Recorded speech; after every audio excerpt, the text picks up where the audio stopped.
हाय दोस्तों, जल्दी मेरे चैनल को सब्सक्राइब कर दो और हाँ, बेल बटन दबाना ना भूले, बिल्कुल फ्री है। रमा को उसके ऑफिस से अनु के भाई सुमित की वजह से निकाला गया था। एक और वापस अपनी यादों में खोया हुआ रमा याद करता है कि कैसे बिना जाने सुमित ने रमा को उसके गाल पे एक थप्पड़ लगा दिया था। भैया आप गलत समझ रहे हैं, अनु टेंशन में आकर कहती है, पर सुमित उसका हाथ पकड़कर उसे अंदर ले जाता है। रमा की पोजीशन उसके ऑफिस में दिन पे दिन बेहतर होती जा रही थी और ये बात सुमित को बहुत खटकती थी। वो उसे बहुत जलता था। उसकी नाकामयाबी का गुस्सा वो रमा पर निकालता था। अगले दिन सुबह रमा ऑफिस पहुंचा और सीधा बॉस के केबिन में गया। रमा को बुला के उसके अच्छे परफॉर्मेंस के लिए उसके बॉस ने उसको प्रमोशन लेटर दिया था और कहा था कि जैसे ही लेटर पे साइन हो जाते हैं हेड ऑफिस से, तुमको तुरंत प्रमोशन दे दिया जाएगा।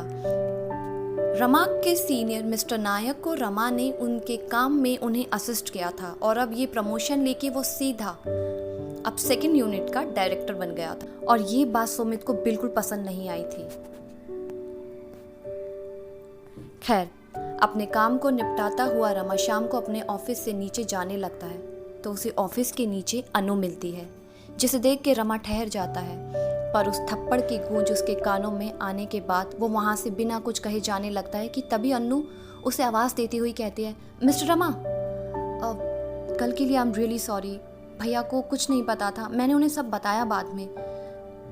रमा सब सुनने के बाद उसे कहता है, इट्स ओके, मैं चलता हूँ। रमा रुकिए, अगर आपने मुझे माफ़ कर दिया हो तो क्या हम एक कप चाय पी सकते हैं साथ में बैठ के?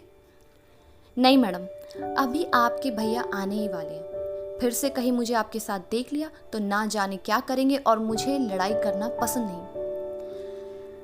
दोस्तों, ऐसा नहीं कि रमा सुमित के थप्पड़ का जवाब नहीं दे सकता था, बस वो तो उस गलतफहमी का शिकार हो गया था।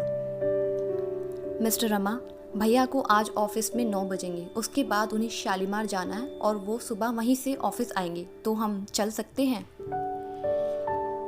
रमा भी क्या बोलता, दोनों बाइक पे बैठ के एक रेस्टोरेंट में पहुंचते हैं जहां दोनों चाय का ऑर्डर देके बैठ जाते हैं। उन दोनों के बीच खामोशी थी कि तभी अनु रमा से सवाल कर देती है, अच्छा आपकी फैमिली में कौन कौन है?